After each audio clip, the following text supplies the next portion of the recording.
বড় লোকের জন্মদিন। হ্যাপি বার্থডে বেটা, এই নাও। থ্যাংক ইউ সো মাচ মাম্মা। এটা শুধুমাত্র রাতের জন্য, কালকে তো আরো ভালো ভালো গিফট আছে। কিন্তু মাম্মাম, আমি তোমাকে যেগুলো চেয়েছিলাম তুমি তো সেগুলো দিলেই না। তুমি তো আমার কাছ থেকে ল্যাপটপ চেয়েছিলে, আমি তোমার জন্য ফোন, ক্যামেরা এবং ল্যাপটপ তিনটে অর্ডার করে দিয়েছি। আর কালকে তোমার জন্য একটা বড় করে পার্টি দেব। আর তোমার যতগুলো ফ্রেন্ডকে ইনভাইট করার তুমি কিন্তু করে নিও, ঠিক আছে? ওকে মাম্মাম। গরিবের জন্মদিন। কি রে, কি হয়েছে মা? তুই সকাল থেকে মন খারাপ করে এক জায়গায় বসে আছিস কেন? মা, আজকে আমার জন্মদিন, দুপুর হয়ে গেল, কোনো সেলিব্রেশন নেই, আর কারো মনেও নেই। গরিবের আর জন্মদিন, কি করে তোর জন্মদিন পালন করবো মা?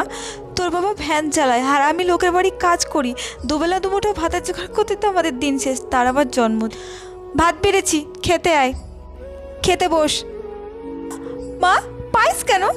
তুমি করেছো? হ্যাঁ রে মা, আমি তোর মা, তোর জন্য এইটুকু করবো না? মন থেকে মাকে ভালোবাসলে লাইক করে সাবস্ক্রাইব কর।